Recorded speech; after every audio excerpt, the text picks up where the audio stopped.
ये आकाशवाणी है। प्रस्तुत है कार्यक्रम सुर्खियों में। इसके अंतर्गत सुनिए विश्व सेरेब्रल पॉल्सी दिवस पर चर्चा। इसमें भाग ले रही हैं दिल्ली एम्स की चाइल्ड न्यूरोलॉजी डिवीजन की प्रभारी प्रोफेसर शिफाली गुलाटी। कार्यक्रम का संचालन कर रहे हैं स्पर्श सक्सेना। नमस्कार श्रोताओं, आज के कार्यक्रम में आपका स्वागत है। आज विश्व सेरेब्रल पॉल्सी दिवस है। ये दिवस सीपी से पीड़ित व्यक्तियों की आवाज को बुलंद करने के लिए एक अवसर के रूप में मनाया जाता है। इस वर्ष का थीम है #यूनिकली सीपी।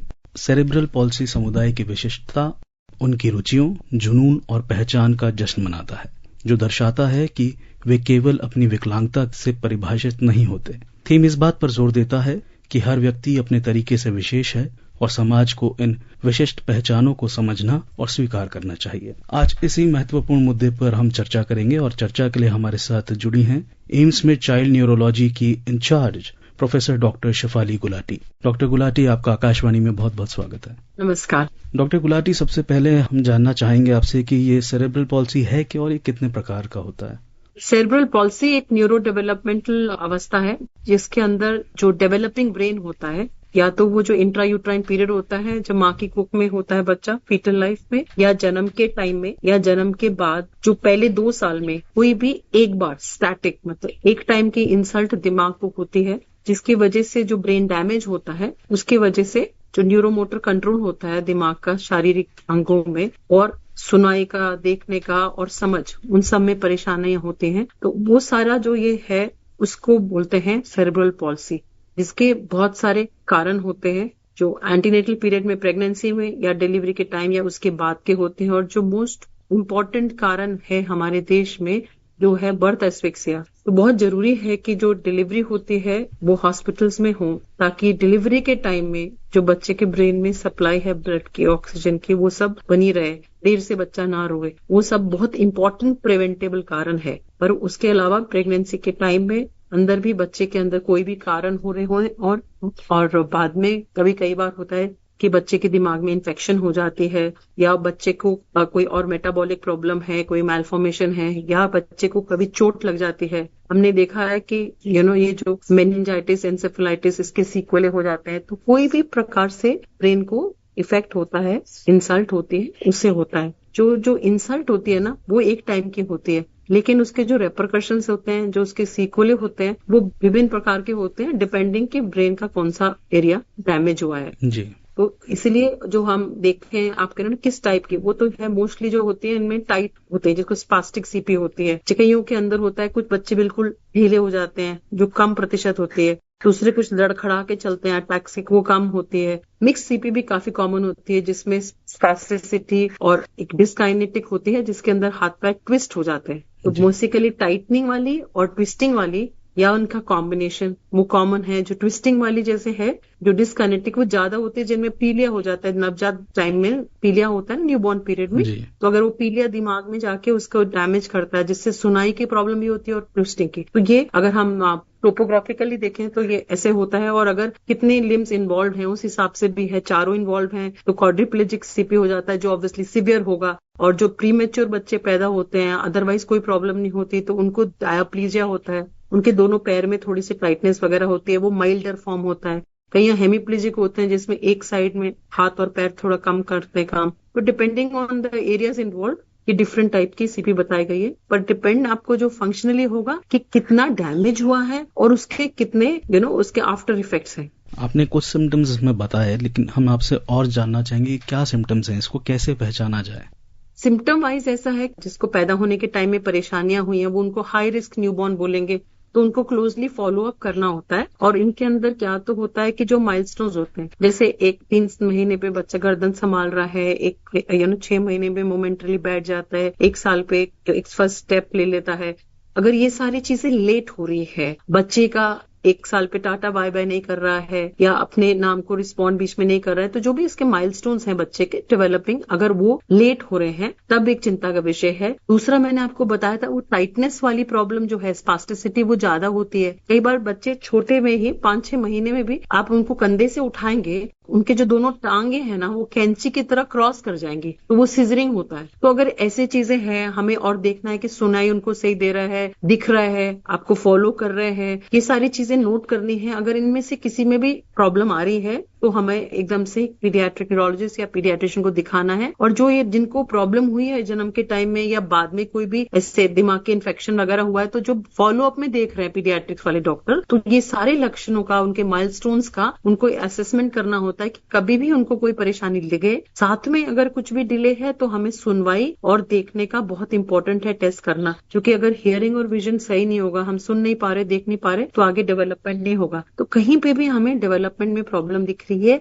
या हमारे को दिख रहा है वो टाइटनेस ज्यादा है जो सीजरिंग की वजह से हो सकती है, जो पैर कैंची की तरह हो, या हाथ में क्या होता है कि हमारा जो अंगूठा होता है, अंगूठा सेपरेट होता है ना हाथ से, तभी हम लिख पाते हैं। इन बच्चों के अंदर जो है, छोटे बच्चों में ये जो थंब है मुड़ के पाम में, फिस्ट में हो जाता है, थंब इन पाम करके, तो वो वाला भी इनमें टाइटनेस की वजह से जो लक्षण दिख रहे हैं। कुछ भी अगर जब भी डाउट लगता है इन चीजों का, तो फिर हमारे को दिखाना पड़ता है। साथ में इनमें कई बार दौरे हो सकते हैं, और जो मैंने बोला था ट्विस्टिंग वगैरह होती है ना जो हाथ पैर की, वो towards the end of first year आती है। तो ये सारे चीजों में कभी भी हमें लक्षण लगते हैं तो हमें संपर्क करना है। और जिनको परेशानियां हुई हैं जन्म के टाइम में या बाद में, उनको तो पीडियाट्रिशियंस बुलाते हैं क्लोज फॉलोअप के लिए, ये सारी चीजें देखने के लिए। और हम जानना चाहेंगे आपसे कि इसके प्रिवेंशन क्या है, इसको प्रिवेंट किया जा सकता है, और अगर नहीं तो उसके रिस्क को कैसे हम कम से कम कर सकते हैं? एक तो है प्रिवेंशन के ना 3 प्रकार होते हैं, प्राइमरी प्रिवेंशन, सेकेंडरी प्रिवेंशन और टर्शरी प्रिवेंशन। प्राइमरी प्रिवेंशन किसी भी बीमारी के, हाँ, तो प्राइमरी प्रिवेंशन जो है कि वो चीज हो ही ना। सबसे पहला इंपॉर्टेंट प्राइमरी प्रिवेंशन हुआ कि जो बर्थ एस्फिक्सिया हो रहा है ना, बच्चा जो देर से रो रहा है जन्म पे, जिसकी वजह से उसको ब्लड सप्लाई ब्रेन में कम हो रही है और जो डैमेज हो रहा है, वो प्रिवेंट करना इज सबसे बड़ा इंपॉर्टेंट थिंग, सबसे बड़ा मतलब प्रिवेंटेबल कारण वो जो है एस्पेक्ट वो है, तो उससे प्रिवेंशन होता है। प्लस मदर जब में जो गर्भावस्था के टाइम में क्लोजली फॉलो अप करके दिखाते रहना, हाँ, डिलीवरी मैंने बोला हॉस्पिटल में कोई भी बच्चे को बीच में आगे प्रॉब्लम होती है, इन्फेक्शन होता है, कुछ है, तो उसका इलाज ठीक तरह से करना। और एक और प्रिवेंटेबल कारण है, बहुत सारे बच्चे गिर जाते हैं, बिस्तर से गिर जाते हैं, छत से गिर जाते हैं, सीढ़ियों से गिर जाते हैं, हेड इंजरी जो हो जाती है, ये सारी चीजें प्रिवेंटेबल है। तो जो भी प्रिवेंटेबल है उसको घटना ही नहीं घटेगी। जो स्टैटिक इंसल्ट था ब्रेन को, एक टाइम का इंसल्ट हुआ डेवलपिंग ब्रेन को, तो अगर इंसल्ट ही नहीं हो रहा तो वो प्रिवेंट हो गया ना पहले से। सेकेंडरी प्रिवेंशन दूसरा आता है कि जिसको रिस्क, हाई रिस्क वाले बच्चे हैं, जिनके साथ परेशानी हो गई है, तो उनको क्लोजली हम फॉलो करते हैं और उनको होलिस्टिकली देखते हैं कि उनके सिर्फ अंग वंग नहीं, सारा उसका समझ कितनी आ रही है, सोशल सारा कम्युनिकेशन, बोलना, सुनना, सारा कुछ होलिस्टिकली देख के उनका अर्ली इंटरवेंशन शुरू कर दिया जाता है। ये तो आजकल तो ये भी कहा जाता है जो न्यूबॉर्न बेबीज, नवजात शिशु है, जिनको नर्सरी में रखा जा रहा है, निक्यू में, न्यूनेटल इंटेंसिव केयर में, जबकि परेशानियां हुई है, तब से ही उनके साथ अर्ली स्टिमुलेशन शुरू होना, क्योंकि बाकी बच्चे तो अपने आप खिलौनों से खेलते हैं, इनके साथ इंटरैक्शन, सारी जो सेंसेस हैं, विजन, हियरिंग, टच, ये सारा सोशल कम्युनिकेशन, सारी चीजों का हमारे को इनके साथ बैठ के प्रोएक्टिवली इनको समझाना होता है ताकि ये आगे उनका डेवलपमेंट हो। क्योंकि बच्चे के ब्रेन में प्लास्टिसिटी होती है तो काफी चीजें उसके अंदर डेवलप हो जाते हैं। लेकिन क्या होता है कि जैसे बच्चा डेवलप हो रहा है, उम्र में बढ़ता है ना, तो जो एक आप एक्सपेक्ट करते हो एक 3 महीने के बच्चे से, इसमें जो आप 1.5 साल के उम्र के में से एक्सपेक्ट करते हो, तो ऑब्वियसली 1.5 साल के बच्चे की एक्सपेक्टेशन ज्यादा है, जो कर सकता है चीजें, तभी 3 महीने के अंदर जो नॉर्मल बच्चा क्या कर सकता है, और इनमें इतना डिफरेंस नहीं आता। जब आगे जाता है तो डिफरेंस आ जाता है, मतलब एक्सपेक्टेशंस, जो बच्चे जिनको कोई प्रॉब्लम नहीं है और बलिस्मत इनके में काफी गैप दिखने लगता है, तो हमें उसकी वेट नहीं करनी, हमें शुरू ही से आइडेंटिफाई करके अर्ली स्टिमुलेशन देना है, ताकि इनके जो स्टिमुलेशन देने से जो अब जितना भी इनकी प्लास्टिसिटी ब्रेन की है, जितना उसका ग्रोथ रिकवर कर सके, that is something very important. That is secondary prevention. Tertiary prevention है जो बाद में होता है कि जो परेशानियां आ गई है बच्चे को, जैसे अगर एपिलेप्सी है, साथ में दौरों की दवाई चलेगी, टाइटनेस है, ट्विस्टिंग है, उनकी दवाइयां चलेंगी। फिर टाइटनेस के लिए हमारे को एडी में होती है टाइटनेस, एल्बो होती है, वहां पे होती है, तो उनके लिए गेटर्स और एएफओज वगैरह देने, स्प्लिंट्स देने। और आजकल काफी टेक्नोलॉजी की एडवांसेस हो गई हैं। इवन जो शुरू में छोटे बच्चे हैं, उनके अंदर इन्फेंसी के अंदर उसमें जनरल मूवमेंट्स देखा जाता है, तो आजकल उनको वीडियो से देख के भी हम प्रेडिक्शन हो सकते हैं कि आगे चल के सीपी, सेरेब्रल पॉल्सी होगा कि नहीं। कुछ टेक्नोलॉजी से डिवाइसेस बने हैं, जैसे हमारा भी यहाँ पे वर्चुअल रियलिटी असिस्ट डिवाइस है, बनाए हैं IIT दिल्ली के साथ। जैसे कि उसमें क्या है कि बच्चा को अगर एक साइड की वीकनेस ज्यादा है, एक साइड में हाथ पैर कम काम कर रहा है, जिसमें मैंने आपको बोला था हेमीप्लेजिक सीखी, उन बच्चों में कि जो नॉर्मल साइड है उसको हम स्लिंग से रिस्ट्रेन करते हैं, जो नॉर्मल वाला हाथ है इसमें एक स्लिंग से उसको रिस्ट्रेन करके, जो सही वाला है उसको रिस्ट्रेन करके, जो अफेक्टेड है उससे हम गेम्स खिलाते हैं, एक्सरसाइज कराते हैं, ताकि वो वाला ब्रेन का एरिया भी डेवलप हो। तो इसके लिए काफी अनुसंधान किया है। तो वर्चुअल रियलिटी से काइनेटिक मोशन सेंसर को से बच्चों को वेबकैम के सामने रखें और फिर कंप्यूटर उसको देखते हुए वीडियो उनको असिस्ट कराते हैं एक्सरसाइज के अंदर। उसमें बच्चों को भी खुशी हो रही थी कि जब बच्चों को इंटरेक्शन हो रहा था, और उसमें हमने काफी इंप्रूवमेंट देखा है। तो ऐसा ही अभी ट्रांसक्रेनियल मैग्नेटिक स्टिमुलेशन के ऊपर भी हमारा स्टडी खत्म हुआ है, जिसमें उसमें इन बच्चों में इंप्रूवमेंट आई है। तो दे आर वेज इन विच, और अभी ब्रेन कंप्यूटर इंटरफेस पे काम चल रहा है, आर्टिफिशियल इंटेलिजेंस, तो काफी टेक्नोलॉजी से काफी एडवांसेस आई हैं, जिससे इनको आगे इनका रिहेबिलिटेशन, जो टर्शरी प्रिवेंशन हो गया, उसका अनुसंधान अभी जारी है। डॉक्टर गुलाटी, हमारे कार्यक्रम को, आकाशवाणी को दुनिया के कोने कोने में सुना जाता है, भारत के कोने कोने में सुना जाता है। जो महिलाएं इस समय गर्भवती हैं, उनको आपकी क्या सलाह रहेगी कि क्या प्रिवेंशन वो लें?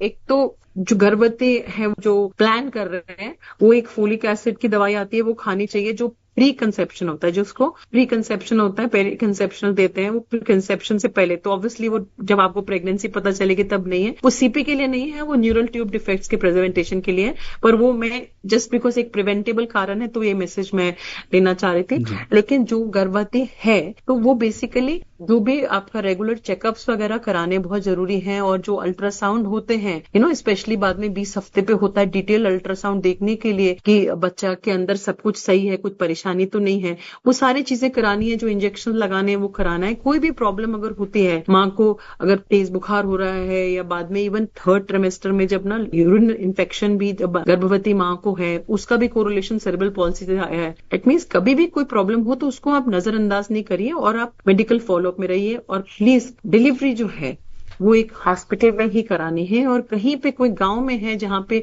आसपास इमीडिएटली हॉस्पिटल नहीं है, तो कोई ट्रेन्ड बर्थ अटेंडेंट जरूर डिलीवरी करे, बिकॉज वो एक टाइम है जो बहुत क्रूशियल है, और उसको हम प्रिवेंट कर सकते हैं ये परेशानी होना। और जो अल्टीमेटली, क्योंकि जितना ब्रेस्ट में डैमेज होगा जिस भी बच्चे में, और उसके बाद कितना रिकवरी होगा, वो भी हर बच्चे में इंडिविजुअलाइज है। तो हमारे को आगे चल के कि बस ये कोशिश करनी है कि हर बच्चे का जितना पोटेंशियल है उस तक लाए जाए, उनकी परेशानी समझना है, और उनको साथ लेके हम इंक्लूजन बात करते हैं स्कूलों के लिए बस, लेकिन इंक्लूजन घरों में भी चाहिए। आपने कितनी शादियों में, कितने बर्थडे पार्टीज में देखा है ऐसे बच्चे जो आए हैं, इनको हमें इंक्लूजन घर में करना है, स्कूलों में करना है, और सोसाइटी में करना है। और ये नॉट मी फिनोमिना नहीं है, इसके पास नहीं है, जो दूसरों को नीचा देखते हैं वो बिल्कुल ही गलत है। ये स्टिग्मा बिल्कुल बहुत प्रॉब्लम वाली बात है। There is no stigma. आपको हमेशा ये समझना है कि परेशानी आई है, पर कोई बात नहीं, उसका जितना बच्चे का मैक्सिमम पोटेंशियल तक हम ले जाएं। और हमारे को ये देखना है कि फैमिली सेंट्रिक होना है, पर फैमिली को भी पूरा सपोर्ट, सिर्फ सारा कुछ माँ पे ना डाल दिया जाए। हस्बैंड वाइफ दोनों देखे, कोई और सपोर्ट कर सकता है तो करे, लेकिन एक ये नहीं, एक तो बच्चे को बिल्कुल छोड़ नहीं देना है, उसके साथ मेहनत करनी है, और सिर्फ माँ के ऊपर नहीं डाल देना है। डॉक्टर गुलाटी, आप संक्षिप्त में जानना चाहेंगे कि भारत में इस तरह की बीमारी से जो पीड़ित हैं, उनके लिए क्या क्या हेल्थ केयर फैसिलिटीज हैं, और उनके स्कूलिंग का या डे केयर, उनका किस तरीके से ये चीजें उनको एक्सेसिबल है? एक्चुअली ये जो सेरेब्रल पॉल्सी है ना, ये एक पर्टिकुलर बीमारी नहीं है, बहुत सारी बीमारियां जो इस एक स्टैटिक इंसल्ट में आती हैं। हर बच्चा डिफरेंट होगा, जो एफ्लिक्शन होगा बच्चे में, जो आपको दिखेगा, किसी में थोड़ी सी प्रॉब्लम दिखेगी, जैसे कि कोई प्रीमेच्योर बच्चा जिसमें सिर्फ दोनों पैरों में टाइटनेस है, बाकी उनकी समझ भी बिल्कुल ठीक है, तो वो लोगों का जो है अल्टीमेटली उनका काफी अच्छा स्कोप रहेगा।